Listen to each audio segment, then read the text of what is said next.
ఈ లేవి గోత్రానికి దేవుడు ఏ విధమైనటువంటి స్వాస్థ్యమును మిగిలిన గోత్రాలతో పాటుగా ఇవ్వలేదు. కానీ ప్రభు ఏం చేస్తారు అని అంటే, ఈ మిగిలిన 11 గోత్రాలు దేవుడు వారికి ఇచ్చిన స్వాస్థ్యం ఉంది కదా, ఆ స్వాస్థ్యములో నుంచి దేవుడు ఏదైతే ఇశ్రాయేలీయులకు స్వాస్థ్యము భూభాగమును ఇచ్చాడో ఆ భూభాగములో నుంచి ఈ లేవి గోత్రానికి ప్రతి గోత్రము కొన్ని పట్టణములు లేదా కొన్ని గ్రామములు ఇవ్వాలని దేవుడు నిర్ణయించారు. 11 గోత్రాలతో పాటు 12వ గోత్రమైన లేవి గోత్రానికి దేవుడు స్వాస్థ్యము సమాంతరంగా ఇవ్వలేదు. లేవి గోత్రీయులు దేవుని పని చేయాలి. దేవుడే వారి స్వాస్థ్యం, దేవుడే వారి ఆధారం, దేవుడే వారి బ్రతుకు. వారు నిత్యము దేవుని మీద ఆధారపడాలి. అది దేవుడు వారికి నిర్ణయించాడు. అందువల్ల దేవుడు మిగిలిన 11 గోత్రాలతో పాటు ఈ 12వ గోత్రానికి స్వాస్థ్యం ఇవ్వలేదు. 11 గోత్రాలకు స్వాస్థ్యం ఇచ్చాడు. ఈ 11 గోత్రాల ప్రజలు ఇశ్రాయేలీయులు ఏం చేయాలంటే 12వ గోత్రమైనటువంటి లేవీయులను పోషించాలి. లేవీయులను పోషించవలసిన బాధ్యత ఈ 11 గోత్రాల మీదనే ఆధారపడి ఉంది. ఈ 11 గోత్రాల ప్రజలు వారు కలిగి ఉన్న వాటన్నిటిలో నుంచి దేవుడు చెప్పినట్లుగా దేవుని సన్నిధికి వారు తమ అర్పణలు తీసుకురావాలి. ఆ అర్పణలను బట్టి లేవి గోత్రికులు పోషించబడుతూ ఉండేవారు. అటువంటి ఈ ప్రాసెస్లో దేవుడు ఏం చేశారంటే ప్రతి గోత్రములో నుంచి కొన్ని పట్టణాలు, కొన్ని గ్రామాలు ఇశ్రాయేలీయులకు, ఈ ఇశ్రాయేలీలో ఉన్నటువంటి లేవి గోత్రానికి స్వాస్థ్యముగా ఇవ్వాలని దేవుడు నిర్ణయించాడు. అప్పుడు ప్రతి గోత్రము కొన్ని గ్రామాలు లేదా పట్టణాలను ఈ లేవి గోత్రానికి ఇవ్వడం మొదలుపెట్టారు. అప్పుడు ఏం జరిగింది అని అంటే బెన్యామీను గోత్రం, ఏ గోత్రం అది? బెన్యామీను గోత్రం. వాళ్ళు కూడా వాళ్ళ భూభాగంలో నుంచి కొన్ని పట్టణాలు లేదా కొన్ని గ్రామాలు ఈ లేవీయులకు ఇవ్వవలసి వచ్చినప్పుడు ఈ బెన్యామీను గోత్రీయులు ఏం చేశారంటే గిబియోను అనేటటువంటి ఆ ప్రాంతమును లేవీయులకు వారు స్వాస్థ్యముగా ఇచ్చివేశారు. దేవుని మహిమ చెప్పండి. గిబియోను అనేది ఒక ముఖ్యమైన ఉన్నత స్థలమై ఉండెనని మనం చదువుతూ ఉంటాం. గిబియోన్ అనేది అదొక ముఖ్యమైన స్థలము, అదొక ఉన్నతమైన స్థలం. ఎందుకు అది ఉన్నతమైన ముఖ్యమైన స్థలం అయ్యింది అని అంటే గిబియోను కానాను దేశంలో ఒక భాగం. దానిని ఇశ్రాయేలు స్వాధీనం చేసుకుని పంచుకున్నప్పుడు గిబియోన్ అనే ప్రాంతము బెన్యామీను గోత్రానికి వచ్చింది. ఇప్పుడు ప్రతి గోత్రము నుండి కొన్ని ఊళ్ళు, కొన్ని పట్టణాలు, కొన్ని గ్రామాలు లేవీయులకు ఇవ్వవలసి వచ్చినప్పుడు ఈ బెన్యామీను గోత్రంలో ఉన్నటువంటి వ్యక్తులు ఏం చేశారంటే గిబియోన్ అనే ఆ ప్రాంతాన్ని లేవీయులకు స్వాస్థ్యముగా ఇచ్చారు. లేవీయులు ఎవరంటే దేవుని సేవ చేసే వ్యక్తులు, దేవుని సేవ చేసే వ్యక్తులు. కనుక ఇప్పుడు గిబియోన్ అనే ప్రాంతము దేవుని సేవ చేస్తున్నటువంటి లేవీయుల చేతికి లేదా యాజకుల చేతికి, సేవకుల చేతికి ఈ గిబియోన్ అనేటటువంటి ఆ ప్రాంతం వచ్చింది. గిబియోన్ అనే ప్రాంతము లేవీయుల స్వాధీనములో ఉండింది. ఈ చరిత్ర ఇలా కొనసాగుతూ ఉండగా ఒక మాట చదవండి. దినవృత్తాంతములు 2వ గ్రంథము, దినవృత్తాంతములు 2వ గ్రంథము మొదటి అధ్యాయము 2వ వచనం చదువుతాం. యెహోవా సేవకుడైన మోషే అరణ్యమందు చేయించిన దేవుని సమాజపు గుడారము గిబియోను నందు ఉండెను. 4వ వచనం చదువుతాం. సొలొమోనుతో కూడా కలిసి గిబియోను నందుండు బలిపీఠమునొద్దకు పోయిరి. చూడు, దావీదు దేవుని మందసం కిర్యత్యారీము నుండి తెప్పించి యెరూషలేమునందు దాని కొరకు గుడారము వేసి తాను సిద్ధపరిచిన స్థలమున ఉంచెను. దేవుని మహిమ చెప్పండి. గిబియోను లేవీయుల స్వాధీనంలో ఉంది. ఈ చరిత్ర ఇలా కొనసాగుతూ ఉండగా ఒకానొక రోజున దావీదు అనే వ్యక్తి ఏం చేస్తాడంటే, రాజు అయిన తర్వాత దావీదు ఏం చేస్తాడంటే దేవుని మందస్సం, అప్పటికి దేవుని మందస్సం అంటే దేవుని సన్నిధి. ఇశ్రాయేలీలు అరణ్యములో ప్రయాణం అవుతున్నప్పుడు సీనాయి అనే ఆ పర్వతం దగ్గరికి వచ్చాక దేవుడు ఇశ్రాయేలీలకు ప్రత్యక్ష గుడారము అని ఇచ్చారు. దేవుని మందస్సము అనేది ఒకటి ప్రభు ఇచ్చారు. అది దేవుని సన్నిధి. దేవుని మందస్సము దేవుని సన్నిధి కనుక దేవుడు తన ప్రజలైన వారికి తన సన్నిధిని దేవుడు ఇచ్చారు. ఇప్పుడు ఈ సన్నిధి కాలక్రమంలో కిర్యత్యారీము అనే ఆ ప్రాంతములో అది ఉండవలసి వచ్చింది. దాదాపుగా 20 సంవత్సరముల పైబడి ఆ మందసం అక్కడనే ఉండవలసి వచ్చింది. దావీదు రాజు అయ్యాడు. దావీదు రాజు అయ్యాక ఏం చేశాడు అనంటే, దేవుని పిల్లలారా, ఆ మందసమును కిర్యత్యారీము నుండి అతను తెప్పించాడు. అతను తెప్పించి దావీదు పురములను తీసుకొచ్చాడు, యెరూషలేములను తీసుకొచ్చాడు. ఈ యెరూషలేములో లేవీయులకు స్వాస్థ్యముగా ఇవ్వబడిన గిబియోను అనే ఆ ప్రాంతములో ఈ దేవుని మందస్సమును దావీదు మహారాజు ప్రతిష్ఠించాడు. దేవుని మందస్సాన్ని దావీదు గిబియోను అనేటటువంటి ఆ ప్రాంతంలో ప్రతిష్ఠించాడు, నిలబెట్టాడు, లేదా అక్కడ ఉంచాడు అన్నమాట. ఇప్పుడు గిబియోను అనేది లేవీయుల స్వాధీనంలో ఉంది. కనుక ఇప్పుడు దేవుని మందసం, ఈ మందసము దగ్గర సేవ చేయవలసినది, పరిచర్య చేయవలసింది లేవీయులే. ఈ మందసాన్ని తీసుకొచ్చి లేవీయుల స్వాస్థ్యమైనటువంటి గిబియోనులో దేవుని మందసాన్ని ఉంచాడు. అక్కడే దావీదు ఒక బలిపీఠమును కూడా కట్టించాడు. సో ఇప్పుడు వాక్యం ఏమంటుందనంటే, గిబియోను ఉన్నత స్థలమై ఉండెను, గిబియోను ముఖ్యమైన స్థలమై ఉండెను అని వాక్యం చెప్తుంది. గిబియోను ముఖ్యమైన ఉన్నతమైన స్థలమై ఉన్నది. ఎందుకు గిబియోను ముఖ్యమైన స్థలముగాను ఉన్నతమైన స్థలముగా ఎందుకది ఎంచబడింది అనంటే, గిబియోనులో దేవుని మందిరము ఉన్నది, గిబియోనులో బలిపీఠము ఉన్నది. చెప్పండి గట్టిగా. గిబియోనులో ఏముంది? దేవుని మందిరం ఉంది. గిబియోనులో దేవుని యొక్క బలిపీఠము ఉంది. అందువల్లనే గిబియోను ఎలాంటి ప్రాంతం అట? ముఖ్యమైన ప్రాంతము, ఉన్నతమైన ప్రాంతం. ఆమేన్, హల్లెలూయా. ఇశ్రాయేలు సమాజం అంతటిలో, ఇశ్రాయేలీలు కలిగి ఉన్న ఆ దేశం అంతటిలో ఉన్నతమైన స్థలం, ప్రాముఖ్యమైన స్థలము ఏమిటి అనంటే గిబియోను. ఎందుకని గిబియోనులో దేవుని మందిరం ఉంది, గిబియోనులో చెప్పండి దేవుని బలిపీఠము ఉంది. 84వ కీర్తనలో ఒక అద్భుతమైన మాట రాయబడి ఉంటుంది.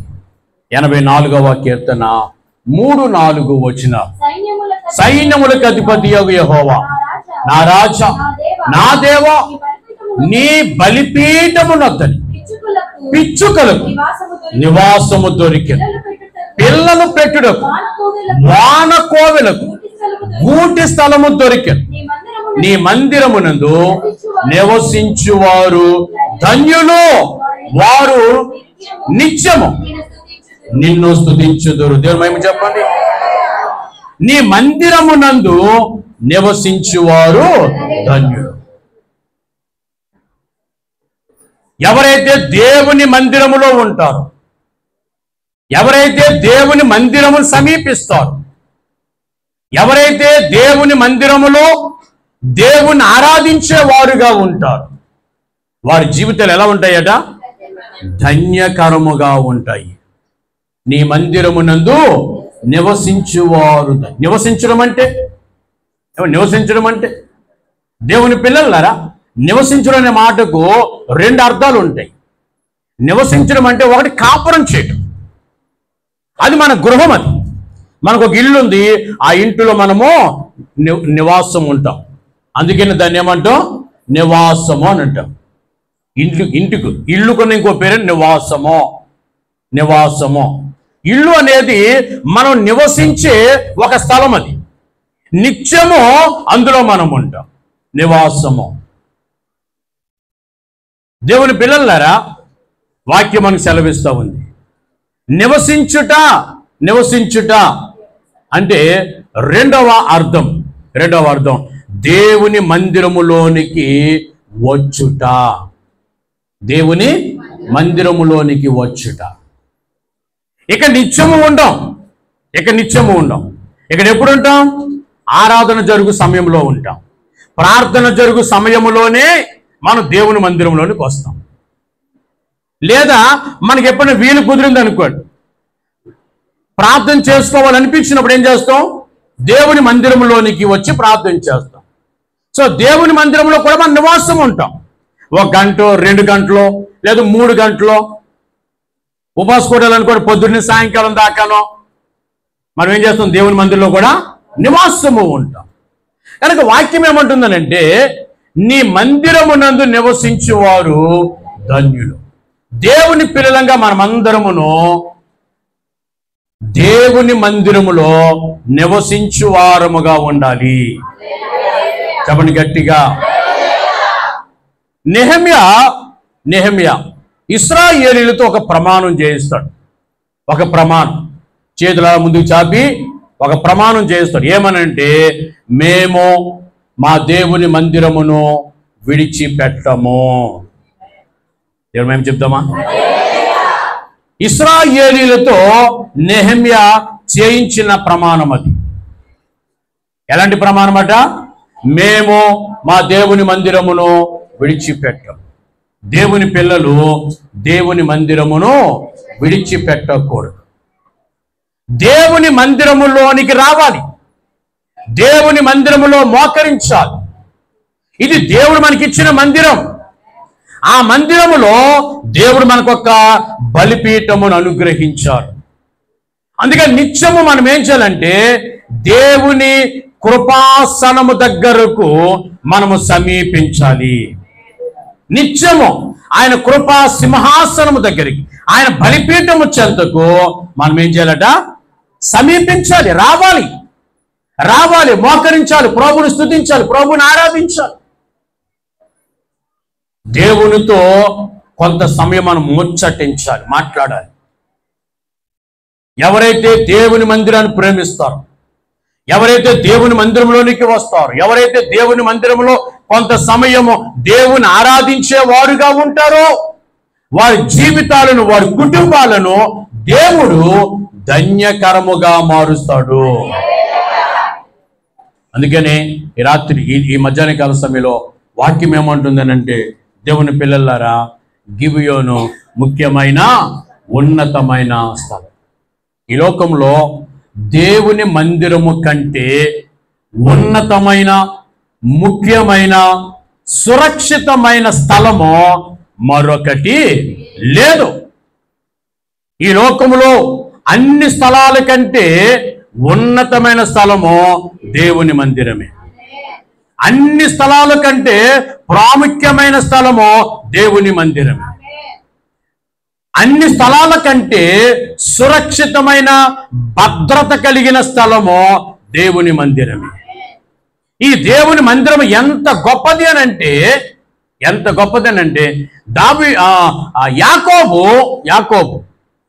కల కన్నప్పుడు ఓ మాట అంటాడు, ఇది దేవుని మందిరమే తప్ప ఇది మరొకటి కాదు అని చెబుతూ పరలోకపు గవిని ఇదే అని అంటాడు.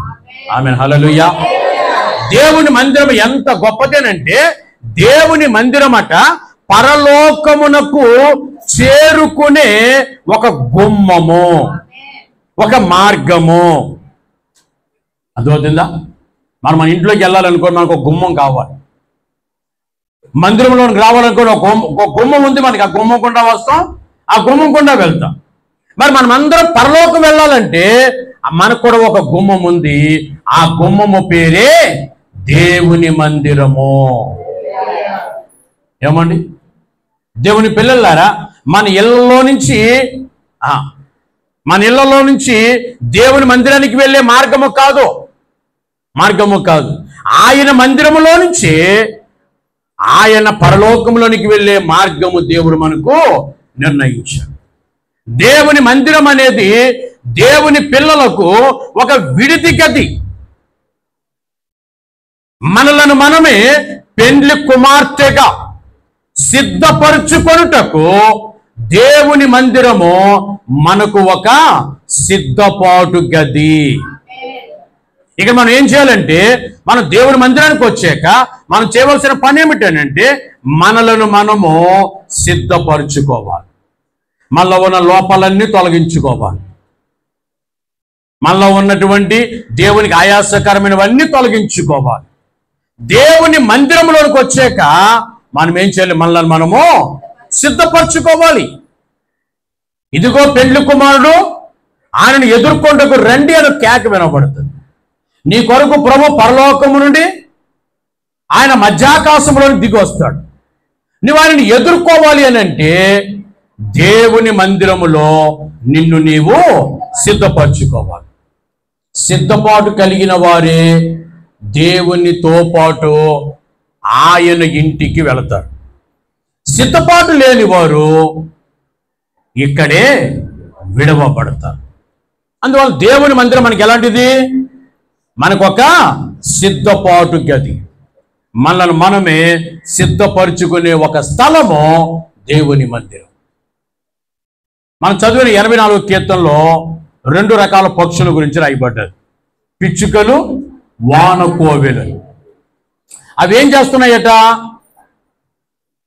నీ బలిపీఠమునొద్దనే పిచ్చుకలకు నివాసము దొరికింది. పిచ్చుక అనేది చాలా ఒక చిన్ని పక్షి అది, కానీ దాని యొక్క ఆ నివాసము, అది ఉండే ఆ గూడును ఎక్కడ కట్టుకోవడానికి ఇష్టపడుతుంది అని అంటే దేవుని మందిరములో ఉన్న దేవుని బలిపీఠము చెంత ఒక పిచ్చుక తన గుడారమును కట్టుకొనుటకు, ఆ బలిపీఠము దగ్గర నివసించుటకు ఆ పిచ్చుక ఇష్టపడుతుంది. చెప్పండి, దేవుని మహిమ చెప్పండి.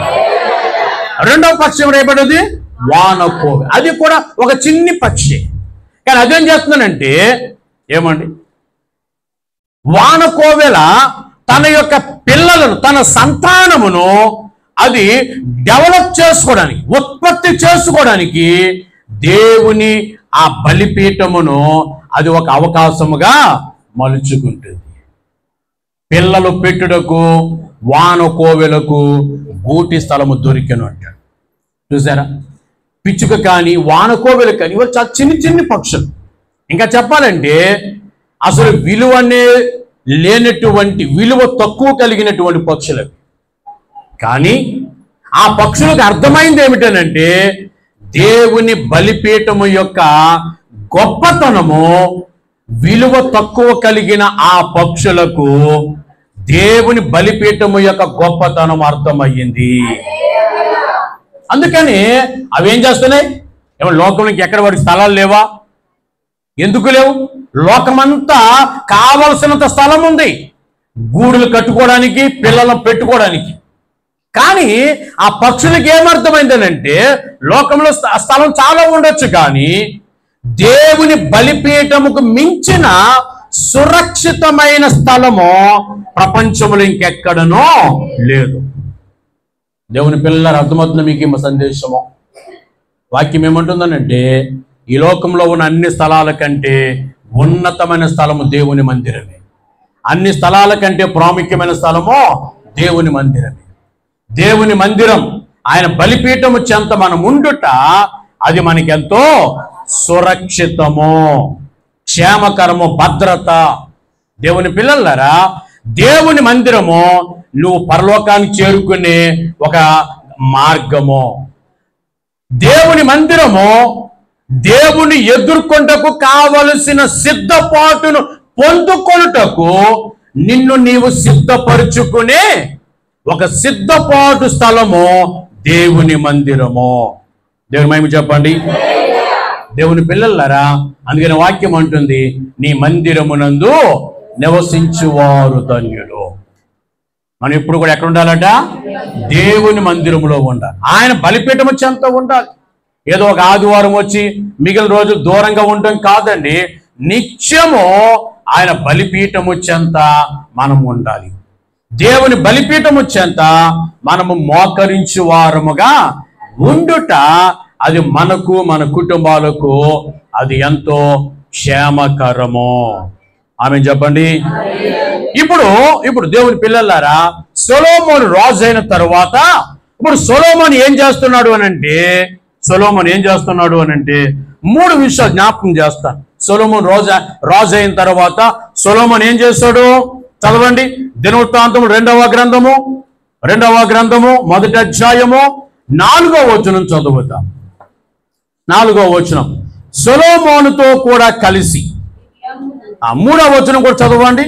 సొలొమోను సహస్రాధిపతులకును శతాధిపతులకును న్యాయాధిపతులకును ఇశ్రాయేలీల పితరుల ఇండ్లకు పెద్దలైన వారికి అందరికి, అనగా ఇశ్రాయేలీలకందరికి ఆజ్ఞయ్యగా సమాజకులందరూ, చూడండి, సొలొమోనుతో కూడా కలిసి గిబియోను నందుండు బలిపీఠము నొద్దకు పోయిరి. దేవుని మహిమ చెప్పండి సార్. సొలొమోను ఎక్కడికి వెళ్ళాడట? చెప్పాలి. బలిపీఠము నొద్దకు వచ్చాడు. సొలొమోను ఒక రాజు, ఒక దేశానికి రాజు. సొలొమోను ఒక దేశానికి రాజు. అతడు ఏమాత్రం కూడా తీరిక లేనటువంటి షెడ్యూల్ ఆయనకుంటుంది. కానీ సొలొమోను ఏం చేస్తున్నాడు అంటే బలిపీఠము నొద్దకు వచ్చాడు. ఏ బలిపీఠం అది? ఏ బలిపీఠం అట? గిబియోనులో ఉన్నటువంటి బలిపీఠం దగ్గరికి వచ్చాడు. గిబియోను ఎలాంటి స్థలం అని చెప్పుకున్నాం? ఉన్నతమైన స్థలం, ప్రాముఖ్యమైన స్థలం అది. సో ఇప్పుడు సొలొమోను ఎక్కడికి వచ్చాడు అనంటే ఉన్నతమైన స్థలములోనికి వచ్చాడు, ప్రాముఖ్యమైన స్థలములోనికి వచ్చాడు.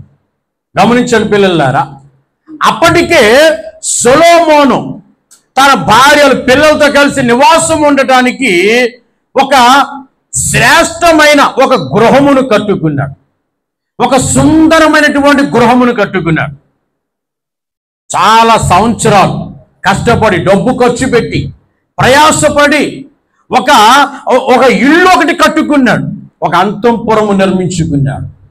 దేవుని పిల్లలారా, కొన్ని సంవత్సరాల తరబడి తాను కట్టుకున్న తన ఇంటి కంటే, తన అంతఃపురము కంటే, తన ఇల్లు కంటే గిబియోనులో ఉన్న దేవుని మందిరం, గిబియోనులో ఉన్నటువంటి దేవుని బలిపీఠం, గిబియోను అనేటటువంటి ఆ స్థలము ఎంతో ప్రాముఖ్యమైన స్థలముగా ఉండినది.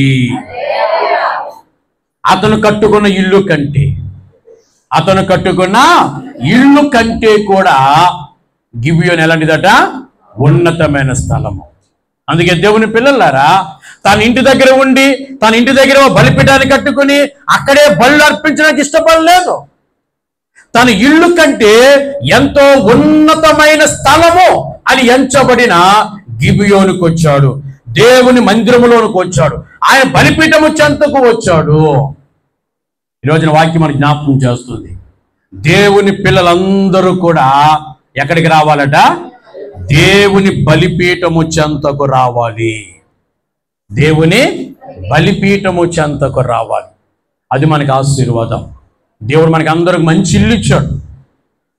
కూర్చుని మనకి అందరికీ కూడా ఇంచుమించుగా అందరికీ, ఒక ఇద్దరికో ముగ్గురికో తప్పితే ఇంచుమించుగా అందరికీ దేవుడు మంచి గృహాలు ఇచ్చాడు.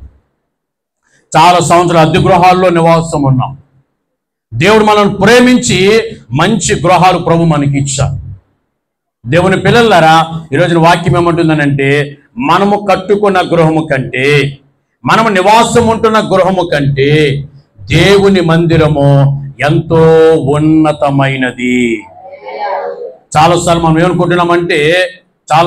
ఏమనుకుంటున్నామంటే, నా ఇంట్లో ఉండి నేను ప్రార్థన చేసుకుంటున్నానండి, నా ఇంట్లోనే నేను వాక్యం వింటున్నానండి, నా ఇంట్లోనే నేను ప్రభువుని ఆరాధన చేస్తున్నానండి, నా ఇంట్లో కూర్చుంటే చాలు ఆ చర్చిలో దేవుని మాటలన్నీ కూడా మాకు వినపడుతున్నాయండి, మా ఇంట్లో ఉండి ఆ టీవీ ఆన్ చేస్తే చాలు ఎన్నో ప్రసంగాలు వస్తున్నాయండి, మా ఇంట్లో ఉండే ప్రభువుని ఆరాధిస్తున్నామండి. దేవుని పిల్లలారా, నీవు నీ ఇంట్లో ఉండి వాక్యం వినొచ్చు, నీవు నీ ఇంట్లో ఉండి ప్రభువుని ఆరాధించవచ్చు, నీవు నీ ఇంట్లో ఉండి దేవుని స్తుతించవచ్చు, కానీ నీ ఇల్లు ఎప్పటికీ దేవుని మందిరముగా ఎంచబడదు. నీ ఇల్లు ఎప్పటికీ అది ఉన్నతమైన స్థలము కానే కాదు. నీ ఇల్లు మంచిదే కావచ్చు, నీళ్ళు చాలా సుందరముగానే ఉండొచ్చు, కానీ నీ ఇల్లు ఎప్పటికీ దేవుని మందిరముతో సాటి కాగల పరిస్థితి మన గృహములకు లేదు. అందుకే మనం ఏం చేయాలో తెలుసా? మన గృహమును విడిచి, సొలొమోను ఎలాగైతే తన గృహమును విడిచి దేవుని ఆ మందిరానికి, దేవుని బలిపీఠము చెంతకు వెళ్ళాడో, దేవుని పిల్లలు ప్రతి ఒక్కరమును కూడా ఆదివారం, శుక్రవారం, ఇంకా మిగిలిన సమయాలలో ప్రార్థన జరుగు ప్రతి సమయంలో కూడా మనం ఏం చేయాలనంటే, దేవుని మందిరములోనికి వచ్చువారముగా ఉండాలి. అది మన గృహాలు, మన జీవితాలకు, మన గృహాలకి ఎంతో ఆశీర్వాదం. నా ఇంట్లో వింటున్నానండి దేవుని పిల్లలారా, అది సాతానుగాడు మనకి పెట్టే ఒక అలవాటు. సాతానుగాడు ఎలాగైనా సరే నీ కాళ్ళకు బంధం వేసేయాలని, నీ ఇంట్లో నుంచి నిన్ను బయటకు కదలనివ్వకుండా నిన్ను ఆపివేయాలని అపవాది ఎన్నో విధాలుగా ప్రయత్నం చేస్తూ ఉంటాడు. దేవుని పిల్లలారా, దేవుని ఆరాధించుటలో దేవుని చిత్తమే నెరవేర్చబడాలి. దేవుని ఆరాధించుటలో అపవాది యొక్క ప్రయత్నములు ఓడిపోవాలి. నువ్వేమో అపవాదిని గెలిపిస్తూ ఉంటే ఏమండి, దేవునికి మహిమ ఎలా కలుగుతుంది? అవునా? అందుకని మనం ఏం చేయాలంటే, అపవాదిని ఓడించువారముగా మనము ఉండాలి.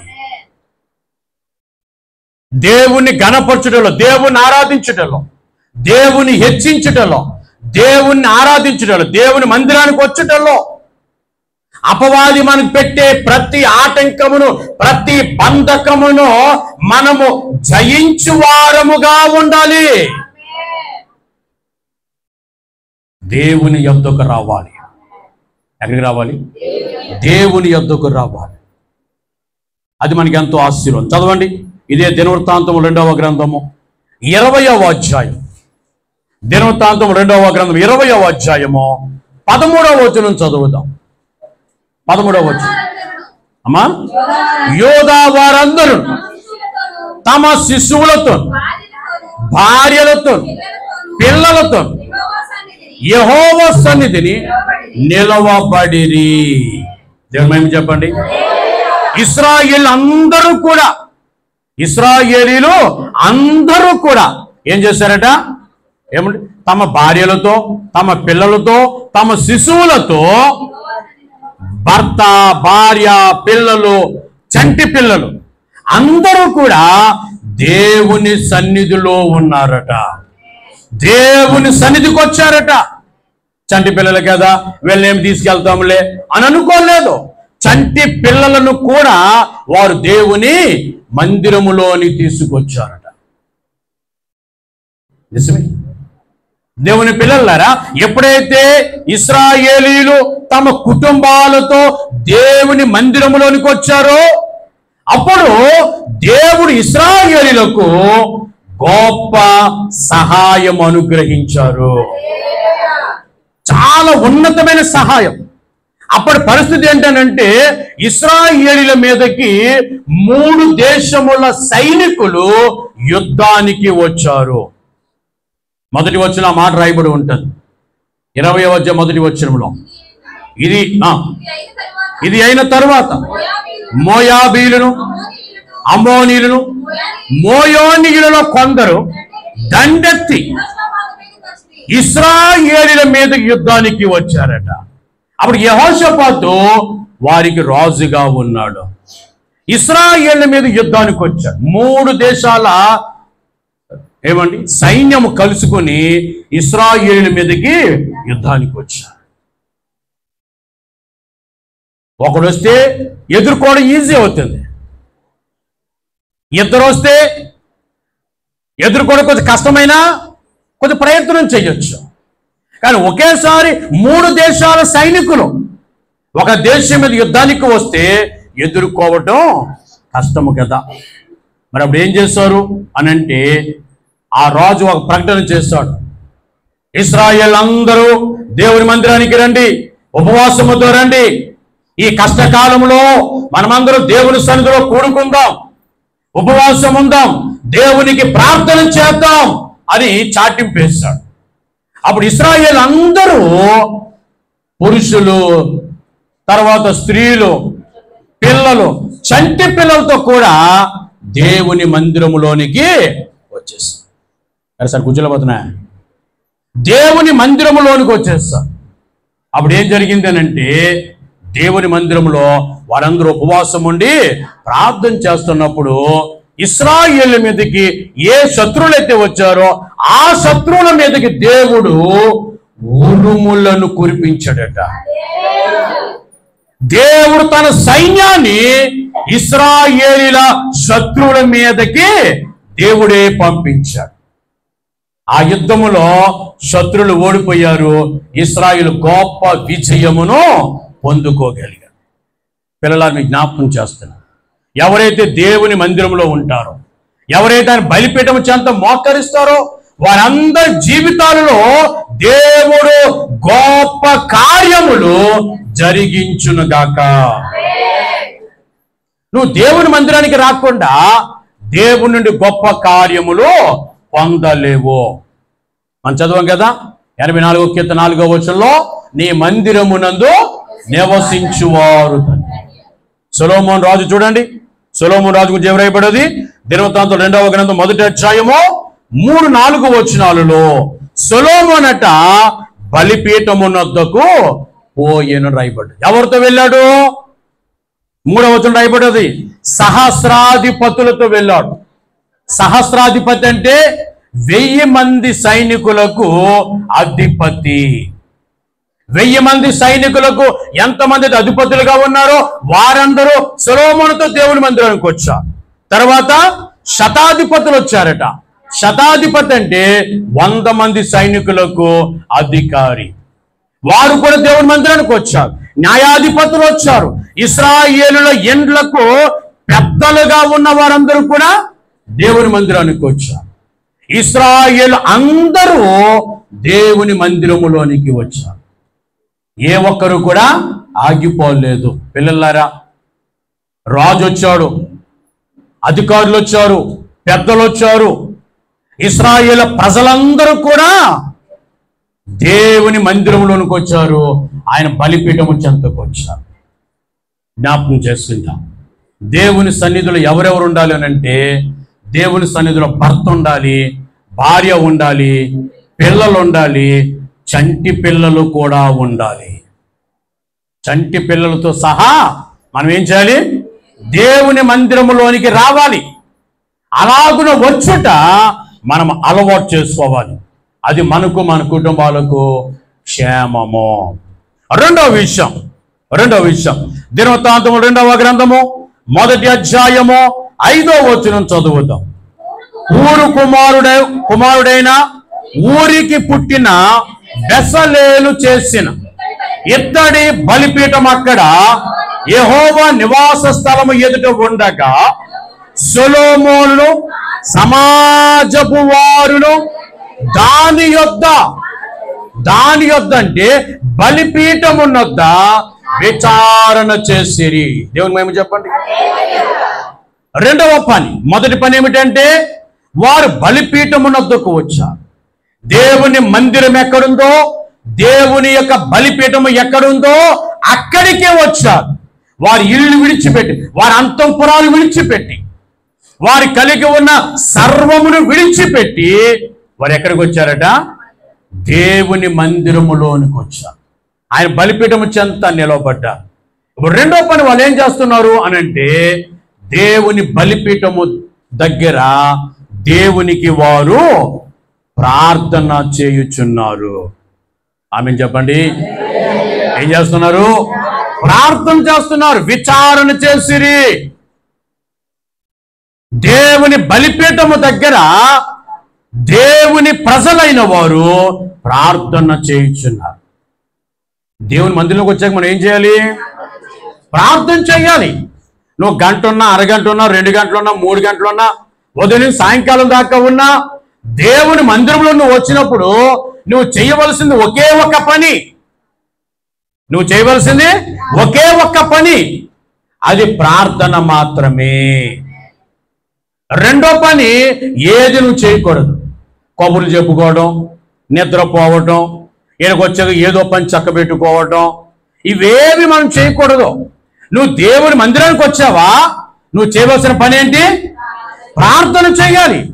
ఎంతసేపు నువ్వు దేవుని మందిరంలో ఉన్నా అంతసేపు ప్రార్థన తప్ప ఇంకో ధ్యాస, ఇంకొక ఆలోచన, ఇంకొక పని మనకు ఉండకూడదు. దేవుని పిల్లలు ఎలా ఉండాలంటే ప్రార్థించువారుగా ఉండాలి. ఒక రోజున యెహోషువ యుద్ధం చేస్తూ ఉన్నాడు.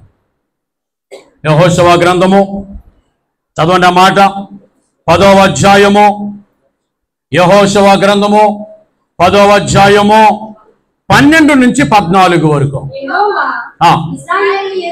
ఇశ్రాయేలీయుల ఎదుట అమోరీయులను అప్పగించిన దినమున ఇశ్రాయేలు విలుచుండగా యెహోషువ యెహోవాకు ప్రార్థన చేసిన. ఒక నిమిషం ఆగుదాం. ఇశ్రాయేలీయులకు అమోరీయులతో యుద్ధం జరుగుతుంది. ఆ యుద్ధము జరుగుతున్న సమయంలో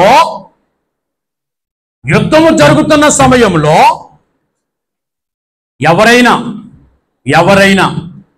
శత్రువుతో యుద్ధం చేయాలి కదండి. జరుగుతున్న సమయంలో ఏం చేయాలి? యుద్ధం చేయాలి.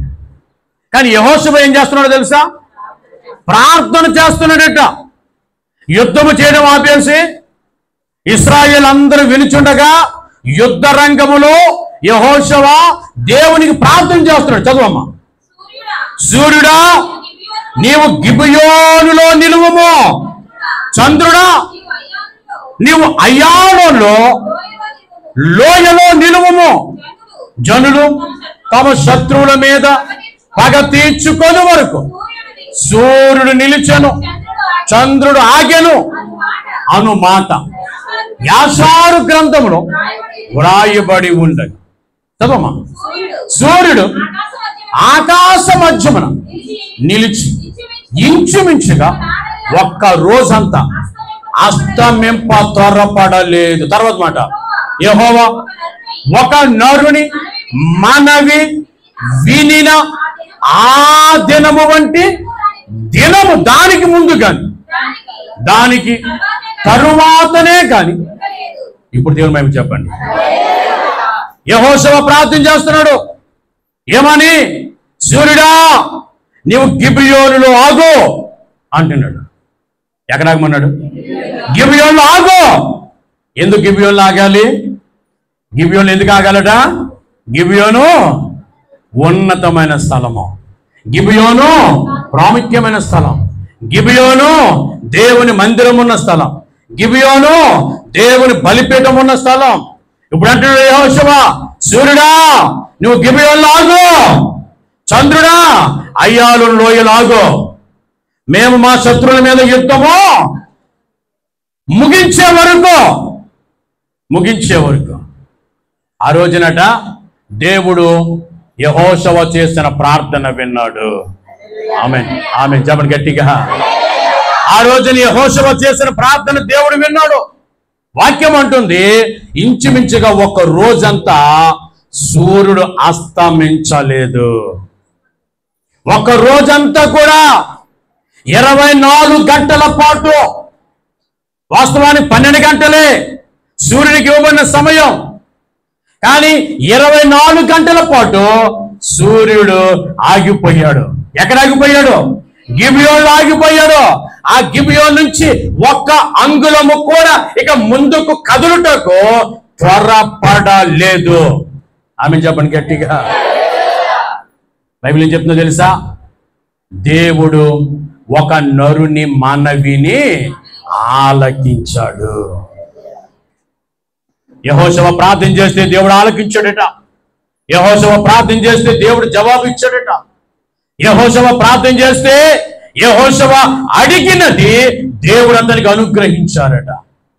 అందుకే దేవుని పిల్లలారా, సొలొమోను రాజు అయ్యాక గిబియోనులోనికి వెళ్ళి ఆ గిబియోను బలిపీఠము దగ్గర సొలొమోను ఏం చేస్తున్నాడు? ప్రార్థన చేస్తున్నాడు. ఈరోజు వాక్యం అదే చెప్తూ ఉంది, దేవుని పిల్లలముగా ఆయన బలిపీఠము చెంత మోకరించి మనము ప్రార్థన చేస్తే తప్పకుండా దేవుడు మన ప్రార్థన వింటాడు. తప్పకుండా మన ప్రార్థనకు దేవుడు జవాబిస్తాడు. తప్పకుండా మన ప్రార్థన ద్వారా మనం అడిగిన దానిని మనము పొందుకుంటాము. నువ్వు ప్రార్థన చేయకపోతే ఏమి పొందుకోలేవు. అర్థమవుతుందా? నువ్వు ప్రార్థన చేయకపోతే ఏమి పొందుకోలేవు. నువ్వు ప్రార్థన చేస్తే తప్పకుండా నువ్వు అడిగిన దానిని నువ్వు పొందుకుంటావు. రెండో పని, ఆయన బలిపీఠం చెంత మనం చేయవలసిన పని ఏమిటనంటే ప్రార్థన చెయ్యాలి. ప్రార్థించి మూడవది ఇలా చదువుదాం. దినవృత్తాంతం 2వ గ్రంథం 1వ అధ్యాయం 6వ వచనం చదువుదాం. సమాజపు గుడారము ముందర యెహోవా సన్నిధి నుండి ఇత్తడి బలిపీఠమునొద్దకు సొలొమోను పోయి దాని మీద 1000 దహన బలులను. మూడవ పని, ఒకటేమో దేవుని బలిపీఠము దగ్గరకు వచ్చాడు. రెండవది ఆ బలిపీఠము దగ్గర ప్రార్థన చేస్తున్నాడు. ఇప్పుడు మూడో పని ఏం చేస్తున్నాడంటే ఆ బలిపీఠము మీద బలులు అర్పించాడు. ఏం చేశాడటండి? బలులు అర్పించాడు. 1000 బలులు అర్పించాడట. ఆ బలిపీఠం మీద 1000 బలులు అర్పించాడట.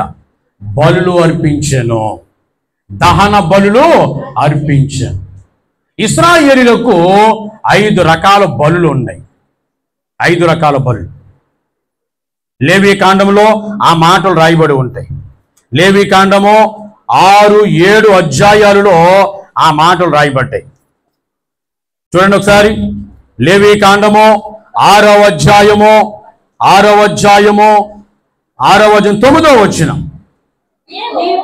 అహరోనుతోను అతని కుమారులతోను ఇట్లనము, ఇది దహన బలిని గూర్చి. ఏ బలి ఇది? మొదటిది దహన బలి. రెండవది 14వ వచనం, నైవేద్యమును గూర్చిన విధి. రెండవ బలి ఏమిటంటే నైవేద్యపు బలి. మూడవ బలి 25వ వచనం, నీవు అహరోనుకును అతని సంతతి వారికి ఇలాగ ఆజ్ఞాపించు, పాప పరిహారార్థ బలి. ఏ బలిది? పాప పరిహారార్థ బలి. 4వ బలి 7వ అధ్యాయం 1వ వచనం, అపరాధ పరిహారార్థ బలి. 5వది 11వ వచనం, ఒకటి యెహోవాకు అర్పించవలసిన సమాధాన బలి. ఏ బలిది? చెప్పండి, ఏ బలట? సమాధాన బలి. ఏ బలట అండి ఇది? సమాధాన బలి. దేవుని పిల్లలారా, దేవుని వాక్యం చెప్తుంది 5 రకాల బలులు ఇశ్రాయేలుకు దేవుడు నియమించాడు. సమాధాన బలి, నైవేద్యపు బలి, పాప పరిహారత బలి, అపరాధ పరిహారత బలి, సమాధాన బలి. ఇప్పుడు సొలొమోను ఏం చేశాడనంటే దహన బలిని అర్పించాడు. 1000 దహన బలు అర్పించాడట. ఈ దహన బలు అర్పించడానికి గొర్రెలో నుంచి కానీ మేకల్లో నుంచి కానీ ఆ బలిని తీసుకోవాలి. అంటే ఒక గొర్రెను కానీ ఒక మేకను కానీ తీసుకోవాలి. ఆ బలి కొరకు తీసుకోబడిన ఆ గొర్రె లేదా ఆ మేక చాలా శ్రేష్టమైనదిగా ఉండాలి. అవన్నీ ఆ 6-7 అధ్యాయంలో రాయబడిన మాటలే. ఆ గొర్రె ఎలా ఉండాలి అని అంటే, ఆ గొర్రె కానీ మేక కానీ అది చక్కగా బలిసినదిగా ఉండాలి, బక్క చిక్కినదిగా ఉండకూడదు. చక్కగా బలిసినదిగా ఉండాలి. అది చూడడం చాలా అందంగా ఉండాలి. దాని మీద మచ్చలు కానీ ఏ విధమైన చారలు కానీ ఏమీ ఉండకూడదు. దాని తల మొదలుకొని దాని తోక వరకు కాళ్ళు వరకు ఎక్కడ చూసినా చిన్ని మచ్చ కూడా ఆ బలి కొరకు తీసుకోబడిన గొర్రె మేకల మీద ఉండకూడదు. అంటే ఆ బలి ఎలా ఉండాలనంటే పరిశుద్ధముగా ఉండాలి. ఆ తర్వాత దానిని ఆ బలిపీఠము చెంత తీసుకురావాలి. ఆ బలిపీఠము మీద దానిని అర్పించాలి. ఆ బలిపీఠం మీద దానిని అర్పించాలి. ఆ తర్వాత ఏం చేయాలంటే ఏమండి, ఆ బలిపీఠం మీద అర్పించబడిన ఆ బలి ద్రవ్యమును పెట్టి సాయంత్రం మొదలుకొని ఉదయం వరకు ఆ బలిపీఠం మీద ఆ దహన బలి ద్రవ్యమును దహించాలి, అంటే కాల్చాలి. ఆ మంటకు అనుగుణముగా ఈ దహన బలి ద్రవ్యము అటు ఇటు ఆ యాజకుడు తిప్పుతూ ఉండాలి. ఆ దహన బలి ద్రవ్యము ఆ బలిపీఠపు మంటలో ఉదయానికల్లా పూర్తిగా కాల్చబడాలి. ఆ తర్వాత ఉదయము దాని బూడిదనంతా ఒక కుండలోనికి ఎత్తాలి. ఆ తర్వాత యాజకుడు వేరే బట్టలు, ఆ రాత్రి అంతా ఉన్న బట్టలు తీసేసి వేరే బట్టలు వేసుకుని ఈ బలిద్రవ్యం ఎత్తిన కొండ ఉంది కదా, దీనిని ఊరి వెలుపల ఉన్నటువంటి ఆ నిర్మానుష్యమైన స్థలములోనికి తీసుకుని వెళ్ళి అక్కడ ఆ బూడిదను పారుబోయాలి. అంత తతంగం ఉంటుంది దహన బలిని గూర్చిన విధానంలో. ఇప్పుడు సొలొమోను వచ్చి ఏం చేస్తాడనంటే దేవునికి బలులు అర్పించాడు. ఏం చేశాడు? బలులు అర్పించాడు. చెప్పండి, ఏం చేశాడు? బలులు అర్పించాడు. 51వ కీర్తనలో దావీదు మహారాజు ఒక అద్భుతమైనటువంటి మాటను అక్కడ మన కొరకు వ్రాయించాడు. 51వ కీర్తన 16-17 వచనం. నీవు బలిని కోరువాడవు కావు, కోరిన ఎడల నేను అర్పించుదును. దహన బలి నీకు ఇష్టమైనది కాదు, విరిగిన మనసే దేవునికి ఇష్టమైన బలులు. దేవా, విరిగి నలిగిన హృదయమును నీవు అలక్ష్యము చేయవు. దేవుని మేము చెప్పండి. ఇప్పుడు దేవునికి ఇష్టమైన బలి ఏమిటో తెలుసా? దహన బలి కాదు. అది ధర్మశాస్త్ర కాలములో దహన బలి దేవునికి ఇష్టమైంది. కానీ ఇప్పుడు ఈ కృపాకాలంలో విరిగిన మనసే దేవునికి ఇష్టమైన బలులు. చెప్పండి, దేవుని మేము చెప్పండి. ఈ రోజున దేవుని బలిపీఠము చెంత మనం ఎలా ఉండాలో తెలుసా? మనమే ఒక బలిగా అర్పించబడాలి. ఎలాంటి బలి అది? విరిగిన మనస్సు, విరిగి నలిగిన హృదయము మనము కలిగి ఉండాలి. ఆమేన్, హల్లెలూయా. దేవుని పిల్లలు ఏం కలిగి ఉండాలి? విరిగి నలిగిన హృదయం కలిగి ఉండాలి. అంతేగాని ఏమండి, రాతి గుండెను కాదు మనం కలిగి ఉండవలసింది. బండబారిపోయిన హృదయాలు కాదు మనం కలిగి ఉండవలసింది. దేవుని పిల్లలు దేవునికి ఇష్టమైన బలులుగా మారిపోవాలి. దేవుని పిల్లలు దేవునికి ఇష్టమైన జీవితాలుగా మారిపోవాలి. దేవుని పిల్లలు దేవుడు మెచ్చుకునే విధముగా మన జీవితాలు మారిపోవాలి. అది దేవుడు కోరుతున్న బలులు. దేవుని పిల్లలారా, సొలొమోను గిబియోన్లో ఉన్న బలిపీఠం దగ్గరికి వచ్చాడు.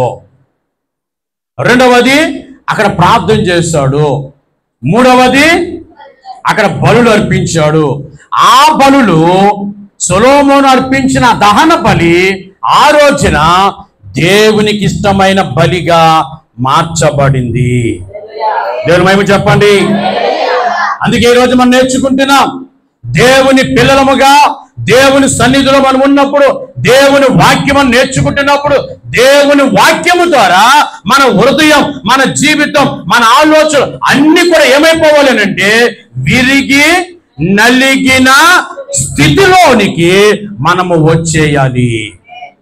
మన హృదయం నువ్వు దేవుని బలిపీఠం దగ్గర ఉన్నప్పుడు నీ హృదయం ఏ స్థితిలో రావాలి?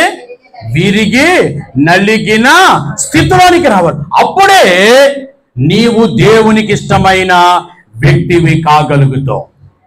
ఒక వ్యక్తి దేవునికి ఇష్టమైతే, ఒక వ్యక్తి దేవునికి ఇష్టమైన వ్యక్తిగా మార్చబడితే ఆ వ్యక్తికి ఎంత ఆశీర్వాదమో తెలుసా? సొలొమోను జీవితంలో సొలొమోను అర్పించిన దహన బలులు దేవునికి ఇష్టమైన బలులుగా మారిపోయాయట.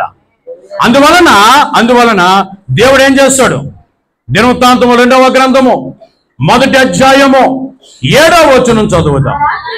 ఆ రాత్రి యందు దేవుడు సొలొమోనునకు ప్రత్యక్షమై, నేను నీకు ఏమి ఇయ్యగోరుదువో దాన్ని అడుగుమని సెలవీయగా. దేవుని చెప్పండి. ఆ రోజు సొలొమోను అర్పించిన బలులు దేవునికి ఇష్టమైన బలులుగా అంగీకరించబడ్డాయి. అందుకే దేవుడు ఏం చేస్తాడో తెలుసా? సొలొమోను ఎప్పుడైతే దేవునికి దహన బలి అర్పించాడో, దేవునికి ఇష్టమైన బలులు అర్పించాడో, దేవునికి ఇష్టమైన వ్యక్తిగా మార్చబడ్డాడో, ఆ రాత్రే సొలొమోను జీవితంలో దేవుడు 2 అద్భుతాలు చేశాడు. ఆమేన్, హల్లెలూయా. మొదటి అద్భుతం ఏంటనంటే దేవుడు సొలొమోనుకు ప్రత్యక్షమయ్యాడు. దేవుడు ఏం చేశాడండి? సొలొమోనుకు దేవుడు ప్రత్యక్షమయ్యాడు. సొలొమోనుకు, దేవుని పిల్లలారా, దేవుడు సొలొమోనుకు ప్రత్యక్షమయ్యాడు. నిజమే. విరిగి నలిగిన మనసే దేవునికి ఇష్టమైన బలి. నీవు దేవునికి ఇష్టమైన వ్యక్తివిగా జీవిస్తే,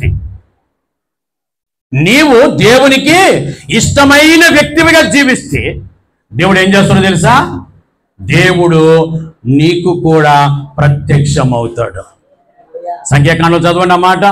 సంఖ్యాకాండము 12వ అధ్యాయము 6వ వచనం చదువుతాం. 12వ అధ్యాయం 6వ వచనం. వారిద్దరూ రాక మీలో ప్రవక్త ఉండిని ఎడల యెహోవానగు నేను దర్శనమిచ్చి అతడు నన్ను తెలుసుకున్నట్లు కలలో అతనితో మాట్లాడుదును. చెప్పండి గట్టిగా. ఏమన్నాడు దేవుడు? మీలో ప్రవక్త ఉండిని ఎడల నేను అతనికి దర్శనమిచ్చుదును, కలలో నేను అతనితో మాట్లాడుదును. ఈరోజు మనం అందరూ ఏమవ్వాలంటే దేవునికి ఇష్టమైన పిల్లలముగా మారిపోవాలి. దేవునికి ఇష్టమైన పిల్లలంగా మారిపోయినప్పుడు దేవుడు ఏం చేస్తాడు? దేవుడు దర్శనముల ద్వారా, కళల ద్వారా దేవుడు నీతో మాట్లాడుతాడు. నీతో దేవుడు సాక్షాత్తు డైరెక్ట్ గా దేవుడు నీతో మాట్లాడుతాడు. ఎవరో వచ్చి నీకేదో చెప్పడం కాదు, ఎవరో వచ్చి దేవుడు నీ జీవితం అది చేస్తాడు, నీ జీవితం ఇది చేస్తాడు అని చెప్పడం కాదు. ఏం చేస్తాడట? దేవుడు ఏం చేయాలనుకుంటున్నాడో ఆ విషయాన్ని దేవుడు డైరెక్ట్ గా నీతోనే మాట్లాడతాడు. శుక్రవారం రాత్రి మందిరానికి వచ్చిన వారికి యోసేపును గురించి వాక్యం చెప్పా. యోసేపును గురించి కదా. యోసేపుకు దేవుడు 2 కళలు ఇచ్చాడు. 2 కళలు. యోసేపుకు 17 సంవత్సరముల వయసు ఉన్నప్పుడు దేవుడు యోసేపుకు 2 కలలు ఇచ్చాడు. ఆ 2 కలల యొక్క సారాంశం ఒకటే. ఏంటి ఆ కలలోనంటే, యోసేపు అధికారి అవుతాడు. యోసేపు ముందు అతని కుటుంబము సాగిలపడుతుంది.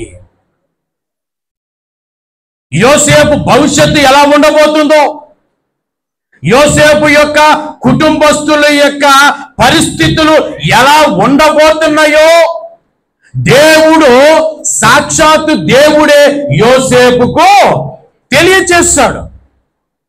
ఇంకొకరిని పంపించి, యోసేపు దేవుడు నీ గురించి ఇలా చెప్తున్నాడు, నీ గురించి ఇలా చేస్తానంటున్నాడు, నీ గురించి దేవుడు ఇలాంటి ఆలోచన కలిగి ఉన్నాడు అని చెప్పించడం లేదు. సాక్షాత్తు దేవుడే యోసేపుతో మాట్లాడుతుంది. యోసేపు, ఇదిగో విను, నీ జీవితము ఒక అధికారిగా ఉండబోతుంది. నీ జీవితాన్ని ఒక అధికారిగా మార్చబోతున్నాను. నీ కుటుంబం అంతా కూడా నీ ముందు సాగిలపడే రోజులు వస్తున్నాయి. వచ్చాయా? సొలొమోను జీవితంలో, యోసేపు జీవితంలో వచ్చాయా? వచ్చాయి. యోసేపుకు 30 సంవత్సరముల వయసు ఉన్నప్పుడు ఐగుప్తు దేశానికి రాజు అయ్యాడు. ఐగుప్తు దేశానికి రాజు అయ్యాడు.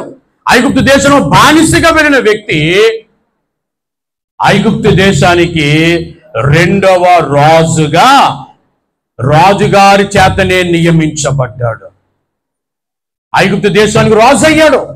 అప్పుడు ఏం జరిగింది అంటే, యోసేపు యొక్క అన్నయ్యలు, యోసేపు యొక్క తమ్ముడు, యోసేపు యొక్క తండ్రి, యోసేపు యొక్క తల్లి అందరూ కూడా యోసేపు దగ్గరికి వచ్చారు. యోసేపు దగ్గర ఆయన ముందు సాగిలపడ్డారు. దేవుని పిల్లలారా, ఖచ్చితంగా దేవుని వాక్యం చెప్తుంది. సామెతల గ్రంథంలో మాట చదువుదాం. సామెతల గ్రంథము 29వ అధ్యాయము 18వ వచనం చదువుతాం. 29:18. దేవోక్తి లేని ఎడల జనులు కట్టులేక తిరుగుదురు, ధర్మశాస్త్రమును అనుసరించువాడు ధన్యుడు. దేవుని మేము చెప్పండి. దేవోక్తి లేని ఎడల, దేవోక్తి అంటే దేవుని మాట. సంఖ్యాకాండంలో మనం చదివాం, మీలో ఎవరైనా ప్రవక్త ఉంటే అతనితో నేను దర్శనం ఇచ్చి కలలో కానీ అతనితో నేను మాట్లాడుతును. మనం ఆరాధించే దేవుడు ఎవరంటే మాట్లాడే దేవుడు. ఆమె చెప్పండి అందరూ. ఏ దేవుడైనా మాట్లాడే దేవుడు, నీతో మాట్లాడక ఇష్టపడుతున్న దేవుడు. అడగాలి దేవుణ్ణి, ప్రభా నాతో మాట్లాడండి, నాతో మాట్లాడు ప్రభా నువ్వు అడగాలి, నాతో మాట్లాడు ప్రభా అని అడగాలి. దేవుడు సమూయేలుతో మాట్లాడుతున్నప్పుడు సమూయేలు అన్నాడు, చిత్తము నీ దాసుడు ఆలకించుచున్నాడు, సెలవిమ్ము అన్నాడు. నిజమే, దేవుడు నీతో మాట్లాడక ఇష్టపడుతూ ఉన్నప్పుడు ఆయన ఎదుటకు వచ్చి ఆయన మాటలు వినే స్థితిలో ఉంటావా? దేవుడు నీతో మాట్లాడడానికి ఇష్టపడుతున్నప్పుడు ఆయన మాటలు వినలేక ఆదాము హవ్వల వలె దాక్కునే పరిస్థితుల్లో ఉంటావా?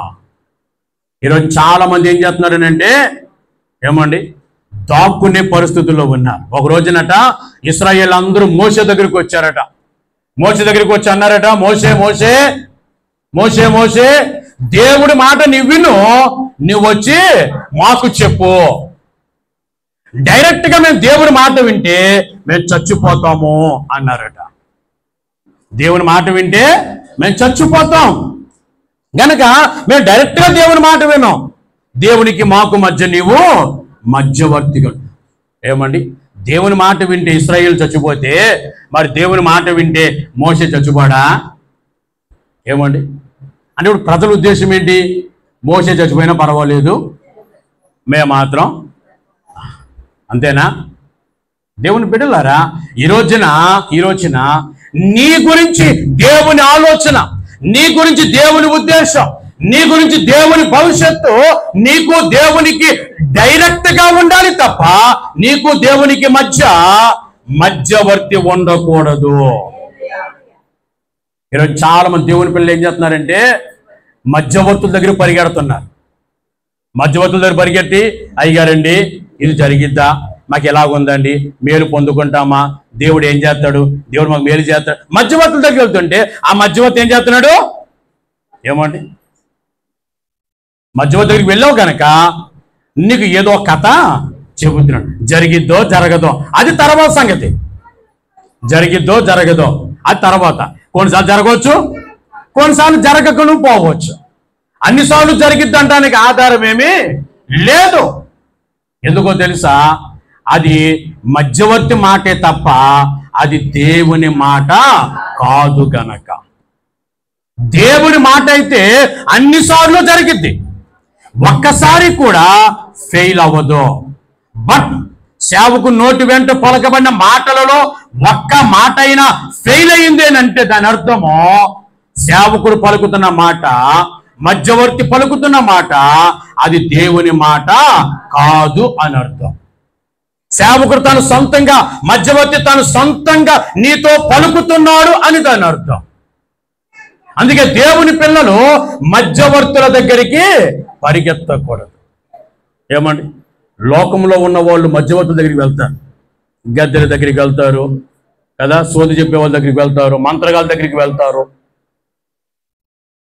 చెల్లంగితనం చేసే వాళ్ళ దగ్గరికి వెళ్తారు, ఇలా మధ్యవర్తుల దగ్గరికి వెళ్తారు. కానీ దేవుని పిల్లలకు మధ్యవర్తులు ఉండకూడదు. నీకు దేవునికి మధ్య ఒక డైరెక్ట్ సంబంధము ఉండాలి. చెప్పండి గట్టిగా, దేవునికి నీకు డైరెక్ట్ సంబంధం ఉండాలి. ఆయనను తండ్రి అని పిలిచే ఆధిక్యత దేవుడు మనకి ఇచ్చాడు. ఏమండి, యేసు ప్రభుని తండ్రి అని పిలిచే ఆధిక్యత ఇచ్చాడండి. కనుక నువ్వు ఆయన దగ్గర మోకరించి ఆయన బలిపీఠం చెంతకు వచ్చి తండ్రి అని పిలిస్తే ఆయన పలికే దేవుడు, నీ ప్రార్థన వినే దేవుడు, నీకు జవాబిచ్చే దేవుడు, నీకు సహాయం చేసే దేవుడు, నీ భవిష్యత్ ఏమిటో నీకు తెలియచేసే దేవుడు, నీ పట్ల దేవుని ఆలోచన ఏమిటో అవన్నీ నీ పట్ల నెరవేర్చగలిగిన దేవుడు ఆయన. దేవుని మహిమ చెప్పండి. హల్లెలూయా. సొలొమోనుకు 2 ఆశీర్వాదాలు దేవుడు ఇచ్చాడు. ఒకటి దేవుని ప్రత్యక్షత ఇచ్చాడు, రెండవది ఏంటి అంటే 7వ వచనంలో రాయబడ్డది, దినవృత్తాంతం 2వ గ్రంథము 1వ అధ్యాయం 7వ వచనంలో రాయబడ్డది, నేను నీకు ఏమి ఇయ్యగోరుదువో దానిని అడుగుమని సెలవు. దేవుడు అంటున్నాడు, సొలొమోనా నీకేం కావాలి కోరుకో అంటున్నాడు. నీకేం కావాలి కోరుకో అంటున్నాడు. ఎంత ధన్యత అండి. సొలొమోనుతో దేవుడు అంటున్నాడు, సొలొమోను ప్రత్యక్షమై, సొలొమోనా నీకేం కావాలి కోరుకో అంటున్నాడు దేవుడు. ఏమండి, మన జీవితాలు ఆలోచించేద్దాం. మనం కోరుకునే ఒక్కదాన్ని మనం చాలా కోరుకుంటాం, మనకు చాలా కోరికలు ఉంటాయి కదండి. దేవుని ముందు చాలా పెద్ద లిస్టే పెడుతూ ఉంటాం. మనం కోరుకునే వాటిలో ఒక్కదాన్ని దేవుడు మనకు ఇస్తాను అని అన్నాడు అనుకోండి, అప్పుడు మనం ఏం కోరుకుంటాం? అర్థమైంది నా ప్రశ్న? దేవుడికి ప్రత్యక్షమై, ఈ రాత్రి దేవుడికి ప్రత్యక్షమై, నా కుమార్తె, నా కుమారుడా నీకేం కావాలో కోరుకో అని దేవుడిని అడిగాడు అనుకో, ఏం కోరుకుంటావు? ఏమండి, ఏం కోరుకుంటావు కదా? ఆహా, నిజంగా దేవుడు ప్రత్యక్షమయ్యి నీకేం కావాలో కోరుకో అని అన్నాడు అనుకోండి, మన కోరిక మామూలుగా ఉండదు. ఈరోజు జ్ఞాపకం చేస్తాను, నువ్వేం కోరుకుంటావో నాకు తెలియదు, కానీ ఒకటి మాత్రం నిజం, ఒకటి మాత్రం వాస్తవం. ఏంటదనంటే, నీవు అడిగేది ఏదైనా సరే, నువ్వు అడిగేది అది నీ హృదయ స్థితిని దేవుని బిడ్డలారా, మనము ఎలాంటి వారమో అనే దానిని బయట పెడుతుంది. ఆమె చెప్పండి.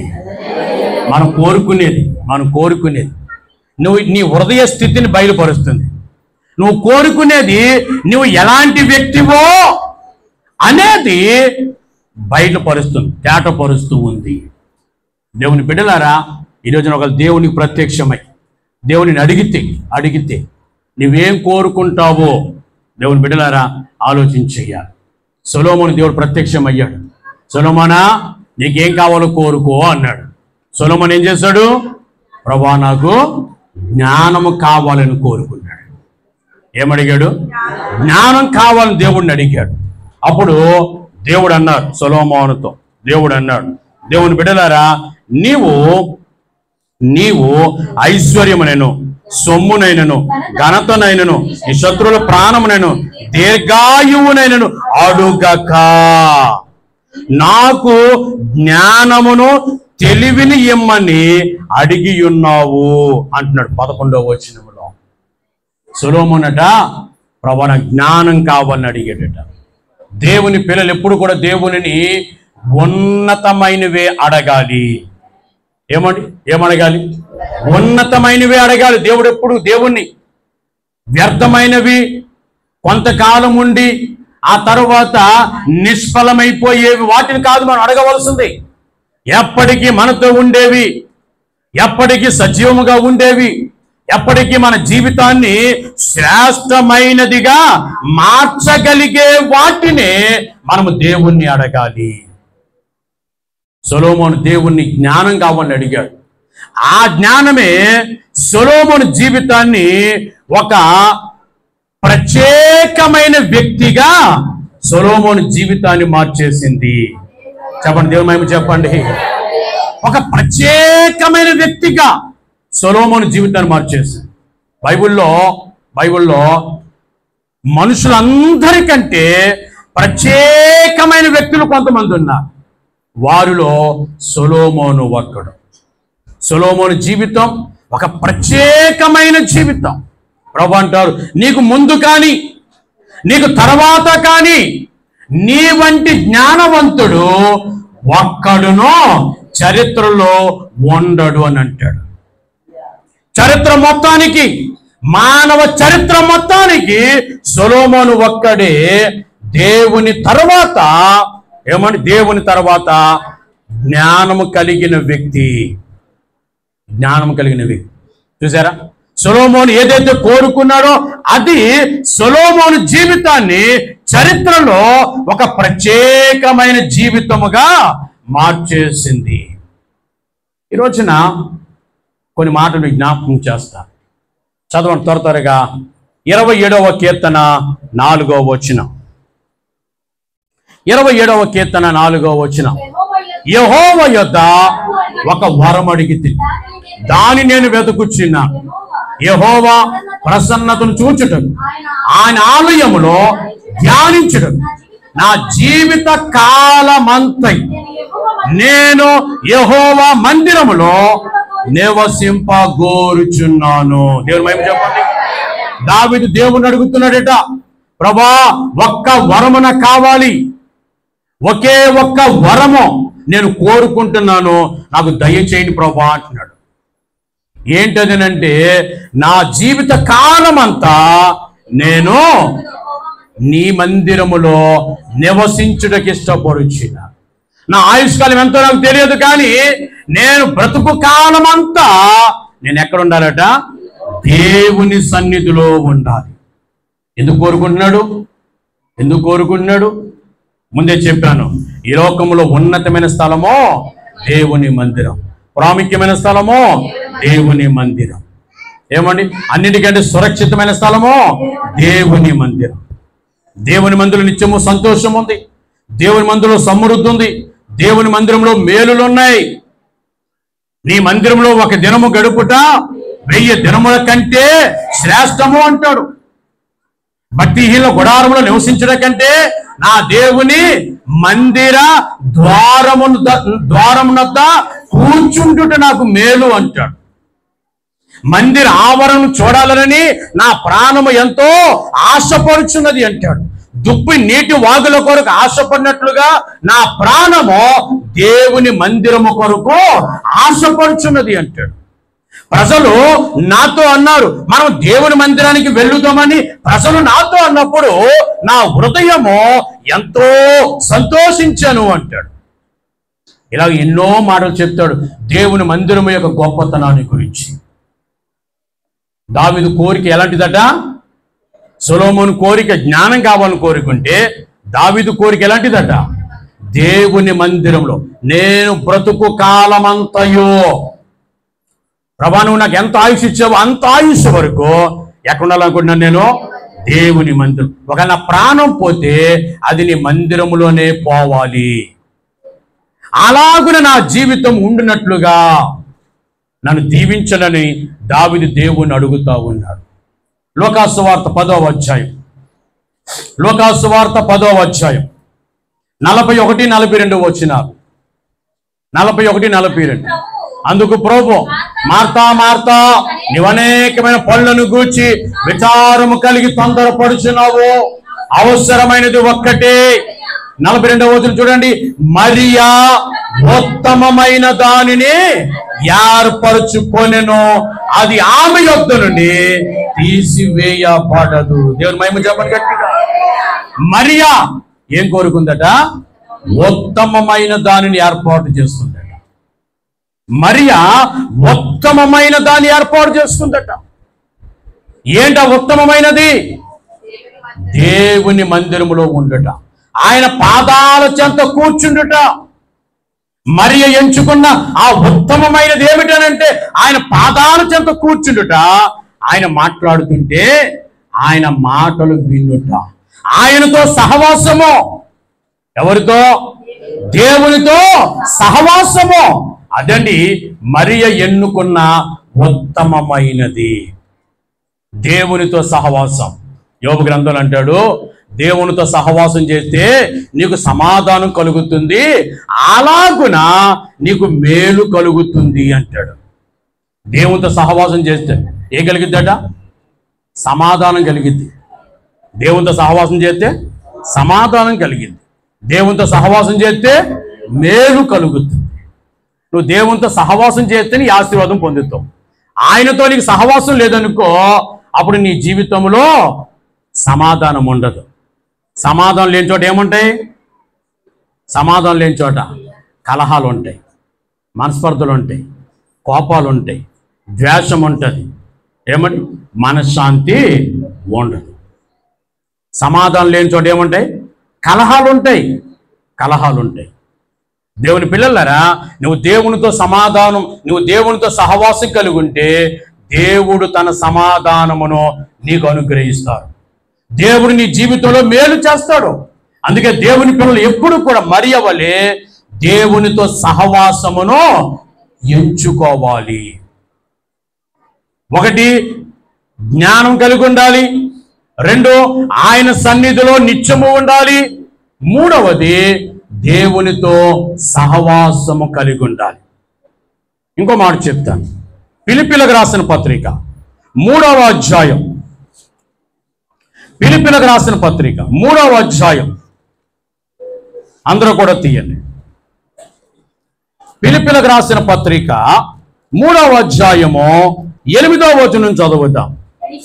నిశ్చయముగా నా ప్రభువైన యేసు క్రీస్తును గూర్చిన అతి శ్రేష్టమైన జ్ఞానము నిమిత్తమై సమస్తమును నష్టముగా ఎంచుకొనిచున్నా.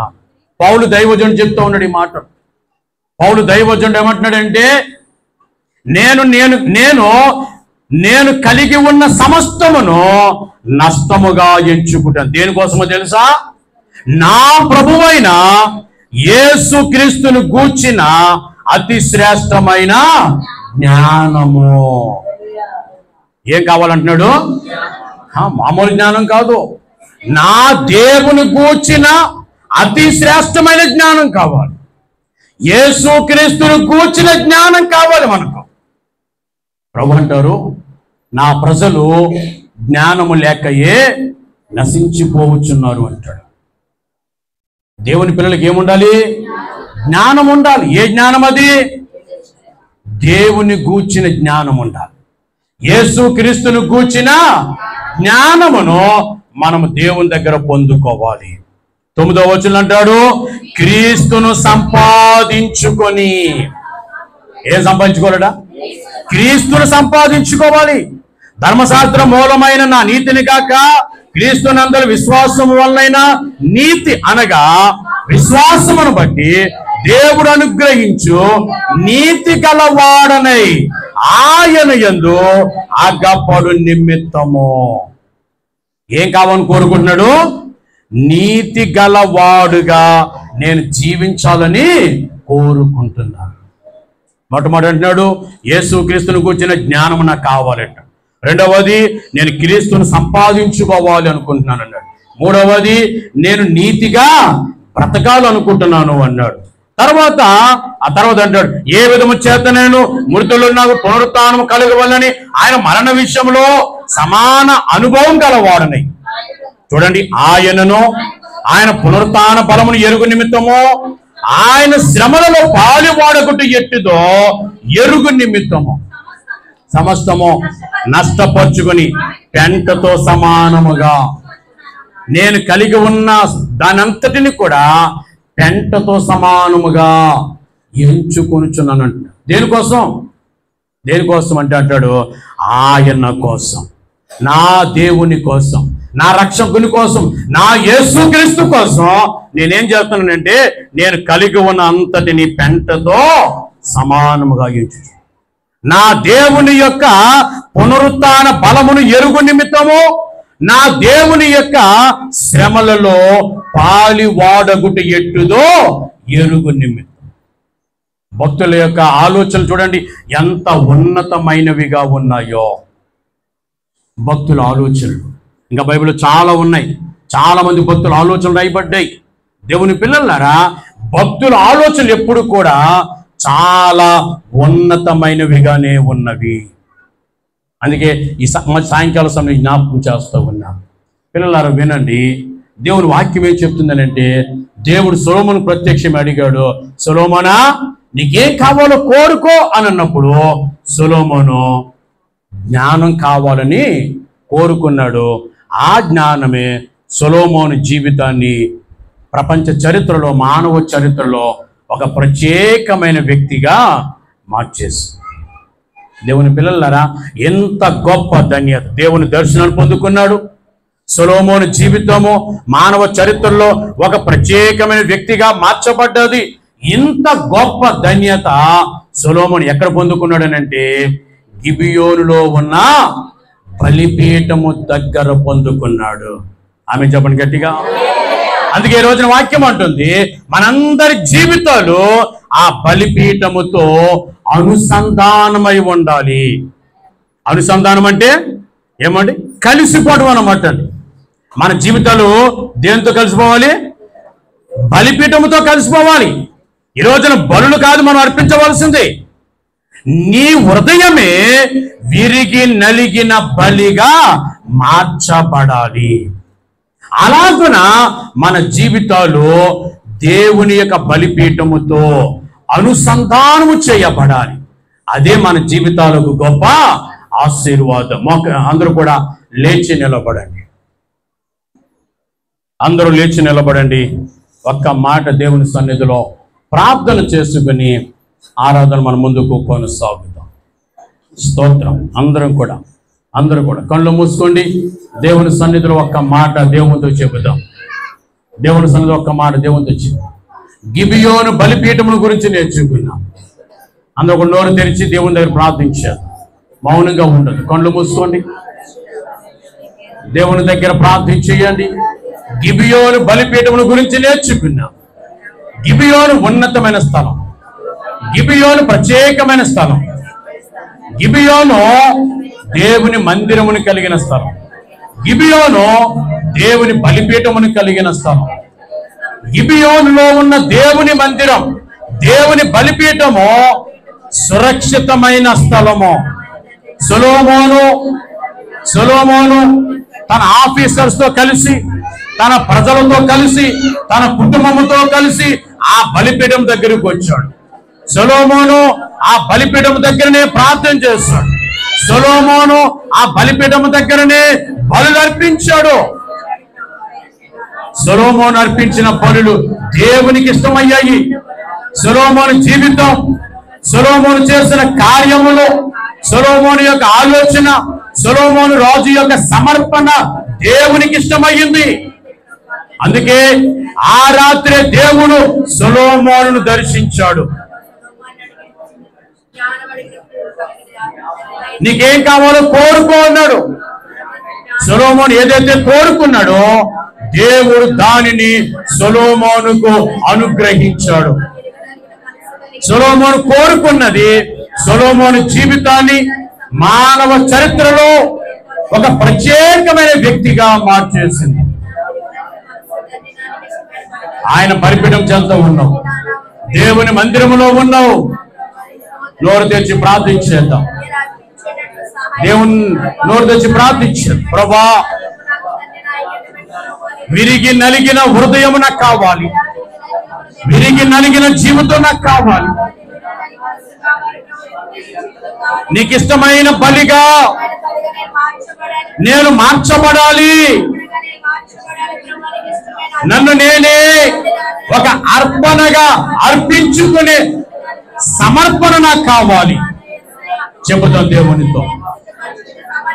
పరిశుద్ధుడా, మీకు వందనాలు, స్తోత్రాలు. ఈ సాయంకాల సమయాన్ని బట్టి మేము స్తుతించుంటున్నా. మీ సన్నిధిలో నిలబడిన పిల్లలను జ్ఞాపకం చేస్తాం. గిబియోను బలిపీఠం మా ముందు పెట్టి, సొలొమోను రాజును మా ముందు పెట్టి మాతో అనేకమైన విషయాలు మాట్లాడారు. మేమును ప్రభా మీతో ఒక ప్రత్యేకమైన సహవాసము మేము కలిగి జీవించుటకు, బలిపీఠముతో అనుసంధానమై జీవించుటకు మాకు నేర్పించారు.